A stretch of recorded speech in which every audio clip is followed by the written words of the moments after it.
भिलाई विधायक देवेंद्र यादव पिछले 5 दिन से भूख हड़ताल में बैठे थे बीएसपी के तानाशाही के खिलाफ, और वो 5वां दिन आज था। आज उन्होंने अपना अनशन तोड़ा, नारियल पानी पी के। विजुअल में आप देख रहे होंगे, ये भूख हड़ताल थी भिलाई वासियों के लिए, ना कि किसी पर्सनल किसी नेता के लिए थी, ना ही अपनी निजी मांग के लिए थी। ये लड़ाई जो थी वो सरकारी अस्पताल को प्राइवेट करने को लेकर, मैत्री गार्डन को लेकर और अन्य कार्मिकों की मांग को लेकर, मिनिमम वेज की मांग को लेकर, मतलब जनता के हित की मांग को लेकर 2 दिन का जो भूख हड़ताल था वो आगे बढ़ के 5 दिन हो गया था। वही भूख हड़ताल आज खत्म हो गया है। करीबन 2 से 3 घंटे बीएसपी में देवेंद्र यादव की बातचीत चली है, मीटिंग चली है, और 2 घंटों में क्या कुछ फैसला आया वो यहाँ देवेंद्र यादव ने संबोधन करते हुए जनता से और हमारे साथ शेयर किया। क्या कुछ बातें जो थी, जो भी इनकी मांग थी, उसमें से कुछ मांगों को बीएसपी ने मान लिया है और कुछ मांगों को अभी बात जारी है। क्या निजी अस्पताल जो निजीकरण होने वाला था वो हो गया या नहीं हुआ, गार्डन जो निजीकरण होने वाला था वो हुआ या नहीं हुआ, ये सब बातें आप आगे वीडियो में देखिए। और किस प्रकार से तीनों लोग, जो 3 लोग आज अनशन में बैठे थे, एमआईसी मेंबर और विधायक देवेंद्र यादव, और एमआईसी मेंबर लालचंद वर्मा जी की हालत गंभीर हो गई थी। कल रात को उनको हॉस्पिटल में एडमिट किया गया था, लेकिन वो भी अपना साहस, अपना शक्ति नहीं तोड़े, वो भी लगातार अनशन करे और आज साथ में तीनों मिलकर अपना उपवास तोड़ा। आगे वीडियो में देखिए किस प्रकार से संबोधन करते हुए बीएसपी से जो भी बात कुछ हुआ वो विधायक देवेंद्र यादव क्या बता रहे हैं। मीडिया के बहुत ही हमारे सबसे अधिक मैं सबका आभार धन्यवाद करूंगा। इतने दिनों तक लगातार आप सहयोग किए। हमारे युवा साथी भिलाई टाउनशिप से हटकर अन्य जगहों से भी भिलाई को बचाने की, भिलाई को बिकने से बचाने की मुहिम में सब लोगों ने, आप लोगों ने निरंतर साथ दिया, सहयोग किया। उपवास का 5वां दिन है आज। शाम को 9 बजे 5 दिन पूरे हो जाएंगे। इस 5 दिनों में पानी पीकर रहा, लेकिन कभी भी ऊर्जा कम नहीं हुई और ना अभी ऊर्जा कम है। ये ऊर्जा इसलिए नहीं कम हो पाई क्योंकि आप लोगों ने हमेशा जो शक्ति दी, साथ दिया, संभल दिया, भरोसा दिया, उम्मीद जताई मुझसे कि देवेंद्र हमारे अधिकारों की लड़ाई लड़ सकता है। उस उम्मीद के कारण मेरा भी हौसला और मेरी ऊर्जा बढ़ती रही।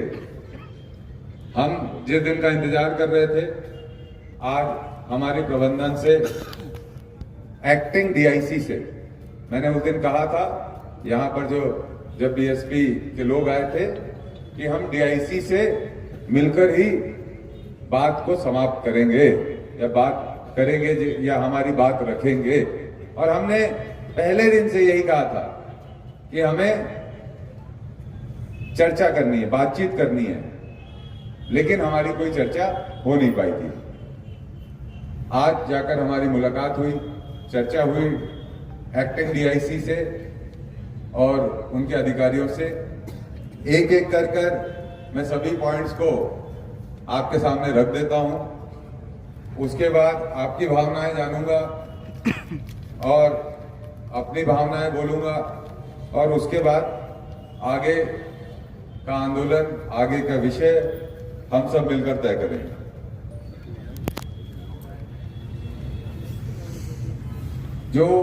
जिन विषयों को हम लेकर गए थे उनमें से कुछ हमारे विषय मान लिए गए हैं और कुछ विषय में सहमति नहीं बनी है। वहां पर हमारी बातचीत में आदरणीय वरिष्ठ नेता अरुण वोरा जी थे, आदरणीय हमारे प्रथम नागरिक बड़े भाई नीरज पाल जी थे, आदरणीय यहाँ की प्रथम महापौर नीता लोधी जी थी, आदरणीय सीजू भैया थे, वरिष्ठ कांग्रेस के नेता, और हमारे मार्गदर्शक मेरे गार्जियन राजेंद्र बरगनिया जी भी थे। तो सब लोगों ने, हम लोग संयुक्त रूप से बात रखी। बातों में हमने सभी ने अपने अपने ओपिनियंस रखे। कुछ ओपिनियंस हमारे मैच किए और कुछ में एग्री हुआ और कुछ में डिसएग्री हुआ। एक एक करके सारे पॉइंट्स को मैं आपके सामने रखना चाहता हूं। सबसे पहले कमियां बताऊं या जो डिसएग्री हुए वो बताऊं या जो एग्री हुए वो बताऊं? ये बताओ। हाँ, डिसएग्री वाला, एग्री वाला, एग्री वाला बताऊं? तो चलो एग्री वाला सबसे पहले बताता हूं। आप सबको इस बात की बधाई कि सेक्टर 9 हॉस्पिटल नहीं बिकेगा, किसी को लीज पर नहीं दिया जाएगा।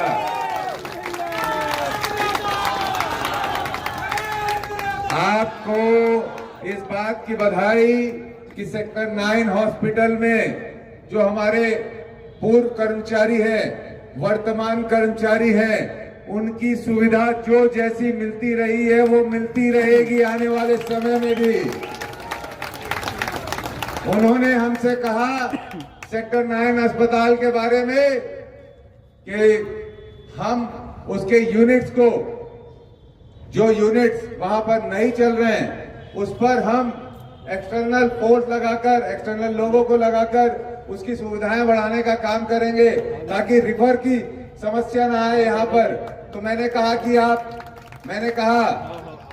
आप चालाकी तो नहीं कर रहे हो कि अभी आप बोलो कि ये यूनिट को हम तो इसी के लिए दे रहे हैं, क्योंकि महापौर तो मैं भी रहा हूँ, थोड़ा नियम कायदा कानून मैं भी जानता हूँ। बाकी नियम कायदे कानून के लिए आदरणीय प्रदीप दास जी हमारे विधि सलाहकार मेरे, वो थे ही मेरे साथ पूरी मीटिंग में। तो मैंने कहा ये आप ऐसा तो नहीं करोगे कि आज बोल रहे हो केवल दिल के इलाज का जो डिपार्टमेंट है, दिल हिंदी में दिल, इंग्लिश में हार्ट, डॉक्टरी में कार्डियो। देखो सब पता है मुझे, लेकिन मैं बोल भी नहीं पा रहा हूँ बहुत ज्यादा। जो आ रहे शब्द उसको ले लो, उससे समझ लो, ठीक है। तो देखो उन्होंने बोला कार्डियो हमको इम्प्रूव करना है, जो डिपार्टमेंट है उसको हमको इम्प्रूव करना है। तो उसके लिए हम एक्सटर्नल लोगों को उसमें लगाएंगे और उसका भुगतान करेंगे ताकि हमें रिफर सिस्टम से हम बच सके। तो मैंने कहा आप इसको एक्सप्रेशन ऑफ इंटरेस्ट में निकाल रहे हो? तो बोले हाँ एक्सप्रेशन ऑफ इंटरेस्ट में निकाल रहे हैं, EOI में निकाल रहे हैं। मैंने कहा आप किसी को ये इसको लीज पर दोगे? तो उस पर चुप थे। फिर मैंने कहा आप अगर लीज पर दोगे तो हम विरोध करेंगे। सेक्टर 9 अस्पताल हमारा है, हमारा रहेगा, उसको हम किसी भी उद्योगपति का, किसी भी अस्पताल का यहाँ बोर्ड नहीं लगने देंगे। सेक्टर 9 अस्पताल BSP का था, BSP का रहेगा। अथवा उन्होंने स्वीकार किया और उन्होंने कहा BSP अस्पताल को हम किसी को भी लीज पर नहीं देंगे। साथ ही साथ जो मेरे पास, भाई मैं अभी बोलने दो, जाने दो, थोड़ी देर बात कर लेना। और भारत माता की जय लगाना है। देवेंद्र यादव क्या है? कुछ नहीं है। छत्तीसगढ़ मातारी की जय लगाना है, ठीक है, वंदे मातरम लगाना है। विषय पर आते हैं। सेक्टर 9 अस्पताल नहीं बेचा जाएगा और पूर्व कर्मी वर्तमान कर्मियों को जो सुविधा मिल रही थी वैसी मिलती रहेगी। इसकी आप सबको बधाई। दूसरी बात, स्कूल कॉलेजेस का जो इश्यू था उस पे आधी बात मानी गई है, आधी बात नहीं मानी गई है। हमने कहा हमारे स्कूल्स को आप प्राइवेट पार्टी को मत दीजिए। उन्होंने कहा हमारे पास रिसोर्सेस नहीं है, हमारे पास टीम नहीं है। आज के समय जो सेंट्रल गवर्नमेंट है उसकी ऐसी पॉलिसी नहीं है कि हम इन स्कूल्स को चलाने में सक्षम हो पाए। तो हम ये चाहते हैं कि ये स्कूल्स ऐसे बने रहें। तो आर्मी जैसे इंडियन आर्मी लेना चाहती है स्कूल, और भी संस्थाएं वो लेना चाहती है। हमने एक्सप्रेशन ऑफ इंटरेस्ट निकाला है, उसमें लोगों को पार्टिसिपेट करने दीजिए। और हम ये स्कूल को चाहते हैं कि BSP ना चलाए, कोई और चलाए। हमने इस पे बात कही कि आप स्टेट गवर्नमेंट के बिना इन्वॉल्वमेंट के ये जमीन चूंकि हमारे लोगों की दी हुई है, हमारे लोगों की दी हुई है, तो बिना स्टेट गवर्नमेंट के अप्रूवल के आप इस पे आगे बढ़ेंगे तो हम इस पे बिल्कुल सहमत नहीं होंगे, नहीं होंगे, नहीं होंगे। उनका ये कहना था आप सहमत हो जाइए, हमने कहा हम सहमत नहीं होंगे। फिर उनका ये कहना था अगर प्राइवेटाइज होता है, स्कूल किसी अन्य संस्था को मिलता है तो आप क्या चाहते हैं? तो जो कर्मचारी बीएसपी के काम कर रहे हैं उनके हितों का ध्यान दिया जाए, उनके बच्चों को जैसे बीएसपी स्कूल में मदद मिलती थी वैसे ही मिले। ये बात पे वो एग्री थी, लेकिन हमने उस बात को वहीं पर रोका कि आप स्टेट गवर्नमेंट के कंसर्न के बिना आप इस पे आगे नहीं बढ़ेंगे, हम इस पे आपकी बात से पूरी तरह सहमत नहीं है। फिलहाल आधी बात मानी जा चुकी थी, लेकिन हमने पूरी सहमति उसमें नहीं दिखाई। तीसरी बात मैत्री बाग की। वैसे एक बात बोलूं, लगभग सब बातों में ऐसी कोई मांग नहीं है जिसमें वो पूरी तरह नहीं माने। आपको ये भी बता देता हूँ, एक एक करके सारी मांगे बता देता हूँ। बीच की बातें फंसी हुई है जिसका सॉल्यूशन समय निकालेगा और आप लोग निकालोगे।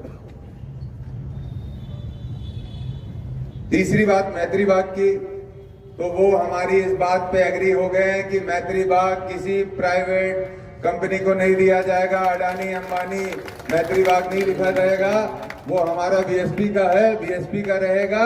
और हमने उनकी एक ही बात पे सहमति बनाई है, उन्होंने कहा स्टेट गवर्नमेंट अगर लेना चाहेगी तो, मतलब हाँ छत्तीसगढ़ की गवर्नमेंट हमारी है, छत्तीसगढ़ की गवर्नमेंट यहाँ काम करना चाहेगी तो हमें आपत्ति नहीं है, लेकिन हम किसी प्राइवेट आदमी का बोर्ड यहाँ पर नहीं लगने देंगे। जिसपे आप सबको शुभकामनाएं।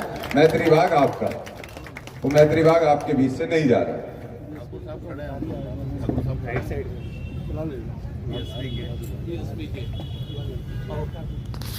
हाँ रेस्पेक्टफुली बैठाइए, उनको पानी पिलाइए, चाय पिलाइए। तीसरी बात, तो मैत्री बाग गार्डन के बाद हमने क्वार्टर्स की बात की, जो सबसे बड़े महत्वपूर्ण विषय है। हमने कहा रिटेंशन स्कीम आप वापस लागू करिए और रिटेंशन स्कीम को मत खत्म करिए। उन्होंने कहा आप रिटेंशन स्कीम पर जो 1500 परिवार पिछले कई सालों से रह रहे हैं उनको आप हटाइए, हम रिटेंशन स्कीम लागू कर देंगे। मैं बोला एक भी परिवार नहीं हटेगा, मैंने कहा एक भी परिवार नहीं हटेगा। और आप रिटेंशन स्कीम लागू नहीं करना चाहते, आप केवल और केवल पॉलिटिक्स करना चाहते हैं। इसमें बीएसपी के रिटायर आदमी को मकान मिलना चाहिए, और जो रिटेंशन स्कीम में मकान चाहता है और जो रह रहा है उसको भी पहले के दरों में मकान में रहने का मौका देना चाहिए। और मैंने कहा आप पूर्व के दरों को लागू करेंगे तो हम लोग आपका समर्थन करेंगे, और पूर्व का दर नहीं लागू करेंगे तो हम इसका विरोध करते हैं। तो इस पे कोई बात नहीं बनी, हम अपनी जगह पे अड़े रहे, वो अपनी जगह पे अड़े रहे। ये फाइनल इसका कंक्लूजन है। क्या दिक्कत है आपको? रहन दो ना, हो तो रह में। हाँ जी, उस पे हमने बता दिया कि हम पैसे नहीं देंगे आपको। अब वो हमारी बात नहीं माने, हम भी उनकी बात नहीं माने। लगा रहा हूँ, थोड़ी देर में रुक जाओ। उन्होंने हमसे बहुत रिक्वेस्ट किया पानी पी लो, हमने नहीं पिया। हमने बोला कि जो आपने ये स्क्वायर फीट का रेट बढ़ाया है हम उसको नहीं मानते, आपको इसको वापस लेना पड़ेगा, और जब तक आप वापस नहीं लेंगे तब तक आंदोलन चलता रहेगा। ये मैं बोल कर आया हूं।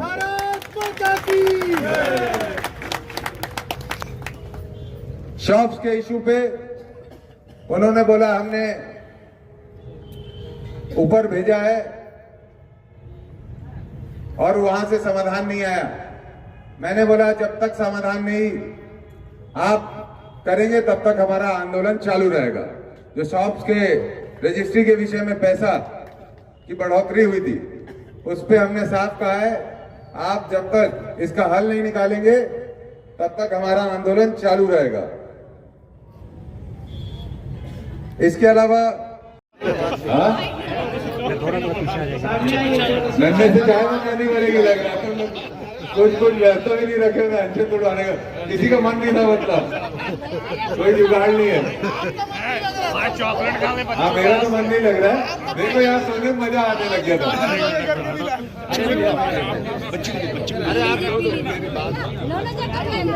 रुक जाओ भी थोड़ा बचा के रखना।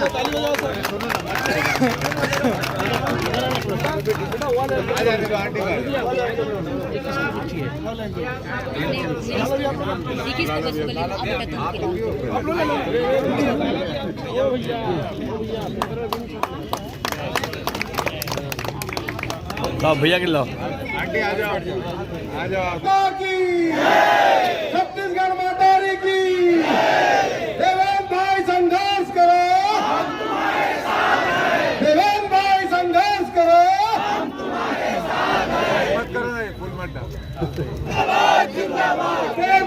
सत्याग्रह जिंदाबाद,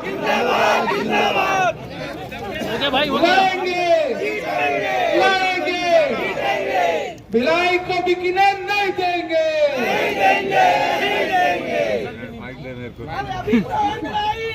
आगे और लड़ाई है।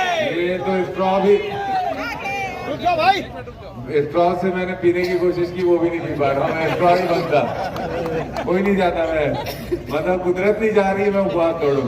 आप लोग चाह रहे हो तो रहना आप ही लोग साथ हैं, इसलिए आप लोगों की मानते हैं, ठीक है। कुदरत भाई फूल मत डालो भाई, प्लीज मत डालो, मत डालो।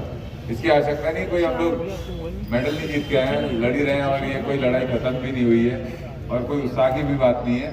बात बस इतनी सी है कि चलो बातचीत शुरू हुई, ठीक है, इतना ही मानो। बहुत उत्साहित भी मत रहो, बस ये समझ लो हमने लड़ना शुरू किया है, लड़ना सीखा है और बातचीत शुरू हुई। इसको आज इतना ही मानकर हम उपवास तोड़ने जा रहे हैं और आगे की लड़ाई, आगे की तैयारी रहेगी।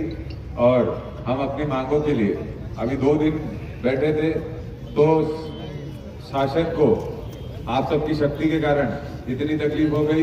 बिना तैयारी से जब बैठे थे, तब जब तैयारी से अनिश्चितकालीन के लिए बैठेंगे तो समझ लो क्या होगा, देश हिलेगा और आप लोग देश हिलाओगे मेरे साथ मिलकर। धन्यवाद। भारत माता की, छत्तीसगढ़ मातारी की।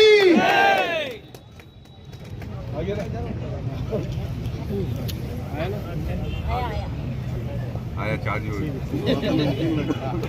ये बताएंगे।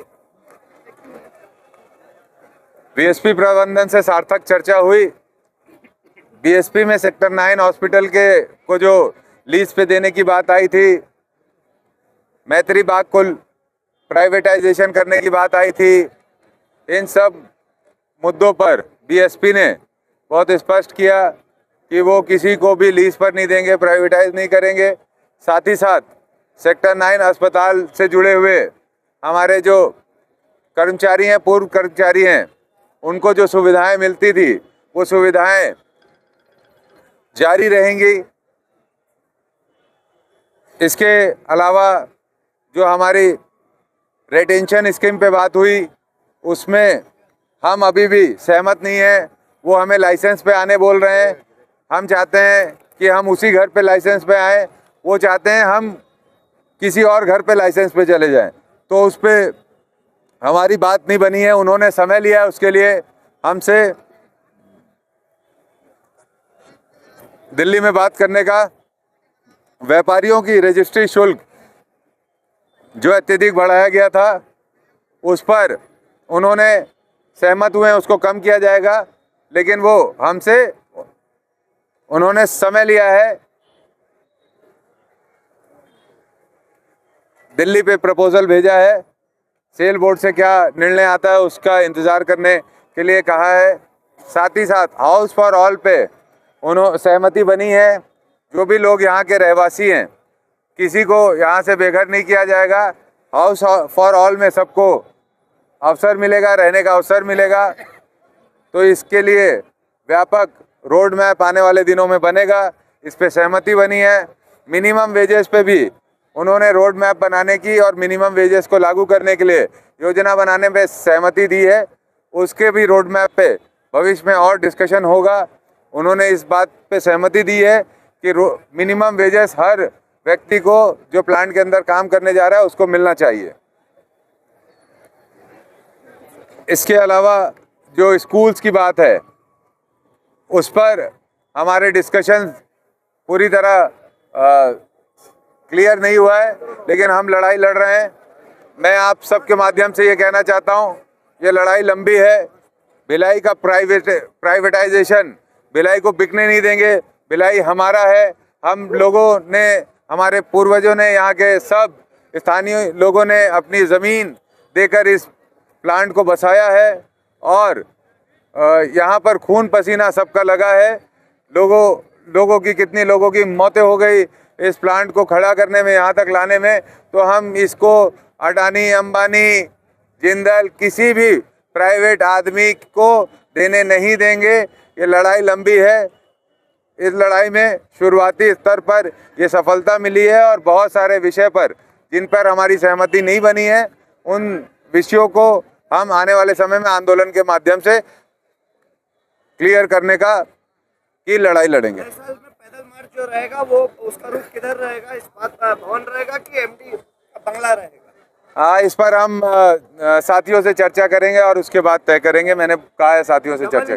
सरकार के नेता सांसद ने कहा है कि भिलाई सत्याग्रह के बारे में भाई देवेंद्र यादव ही बेहतर बता पाएंगे, क्या कहना है आप? मैं उनसे अपील करूंगा, वो सांसद हैं यहाँ के और काफ़ी सीनियर लीडर हैं, उनको अपनी शक्तियों का इस्तेमाल करके सेल बोर्ड में बात करके जो भी बचे हुए इश्यूज़ हैं उसको समाधान करने में अपनी भूमिका निभानी चाहिए। तो अभी आपने देखा क्या कुछ कहा विधायक ने, लेकिन ये उनका अल्टीमेट है कि अभी जो लड़ाई है, जो भिलाई सत्याग्रह है, भिलाई बिकने नहीं दूंगा, इस बात को लेकर लड़ाई खत्म नहीं हुई है, स्थगित की गई है। मतलब जो भूख हड़ताल है वो अभी बंद कर दिया गया है, अनशन तोड़ दिया गया है, लेकिन जो लड़ाई है वो भी लगातार जारी रहेगी, क्योंकि ऐसा इनका कहना है। बीएसपी हमको ये ज़रूर कही है कि हम निजीकरण नहीं करेंगे, इनकी मांग को ज़रूर मांगी, लेकिन आगे कोई भरोसा नहीं क्या कुछ वो कर सकती है, कौन से फैसले ला सकती है।